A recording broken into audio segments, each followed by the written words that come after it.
yareba maidei uchingochema. Nguva yareba maidei uchingochema.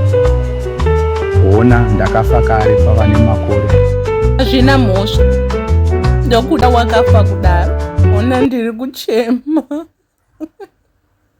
Maidei ndakukusiya, nguva yakwana yekuti ndichienda. Ndakuitira iwe nevana vedu. Samaita musadaro. Modati ndidiko Samaita. Ona Samaita ndi... Manzwa here kuti Maidei akupenga. Akufamba achitaura ega, hanza akuona murume wake. Azviti. Ndakasuwa murume wangu. Ndakasuwa Samaita. Nhasi nei Samaita musuri kuuya pedyo neni. Murume wangu, ndakusuwa. Uya pedyo neni. Uyai Samaita. Samaita uyai. Samaita uyai mungondibata. Nhasi ndanonoka tanga kuwacha. Wauya nei nhasi. Mukahuru. Waya sondibatira. Maidei wakusuwa Samaita. Ndinowaudza sei ndogara ndinewe pamweya. Tichagara tiri pamwe chete mumwoyo yedu. Nzwa vachiti chete nanogara chitaura nezvako. Wakafa ukasiya vana vari vadiki Samaita. Unoziva ndinogara ndichikuona imesi. Usarwadziwe mwoyo mukadzi wangu. Ndatenda murume wangu. Ndiri kuziva izvozvo.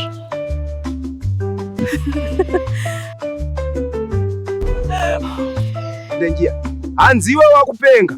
Wakufamba uchiona murume wako. Uchanetsa vanhu muno mumusha muno. Saka tinoda kuti uroorwe nemunina waSamaita. Vakafanana pachiso. Handibvumi izvozvo zvamutaura zviiti. Tokwada zviiti zvamuda kuedza kuita muno munharaunda. Handibvumi. Samaita ndogara ndiinaye. Murume wangu hapana anomugara nhaka. Ini bamunini handirorwi nemi. Hamugari Samaita nhaka. Murume wangu ona. Vari kuda ndiparadzadzisa newe. Hazvinei mukadzi wangu, ndinewe. Ndicharamba ndichikutungamira.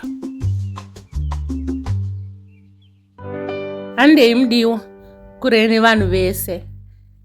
Togara paruvari. Nguva yareba maidei uchingochema. Nguva yareba maidei uchingochema. Ona ndakafa kare pavane makore. Hazvina mhosva, ndokuda wakafa kudaro. Ona ndiri kuchema.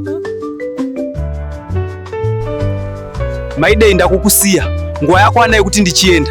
Ndakuitira iwe nevana vedu. Samaita musadaro. Modati ndidiko Samaita. Ona Samaita ndiri kuchema. Usadaro Samaita. Usandisiye. Ndafane shumu. Mufaro kwamuri wana nauye kunyaradzwa naShe.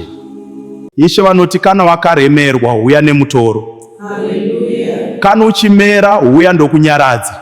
Amen. Mwari ndimwari wenherera neshirikadzi. Mwari anotida. Kana pane zvakaoma, shedza Jesu. Mwari vakati kuna Jeremiya 29 verse 11.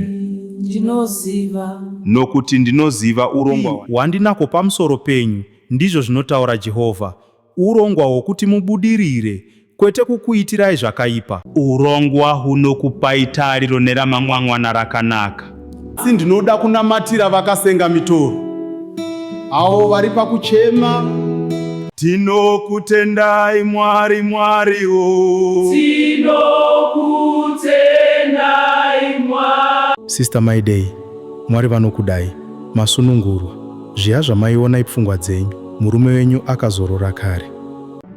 Mwari ndibetserei ndikunde nguva yandiri iyi. Ndinokumbira simba nerunyararo mumwoyo. Vana baba nana mai. Ndiregerereiwo. Samaita vakafa hapana chavanoziva. Iko zvino ndakuda ngochengeta vana vangu asi handichada kuroorwa. Hapana chakaipa tinewe murwendo uwu.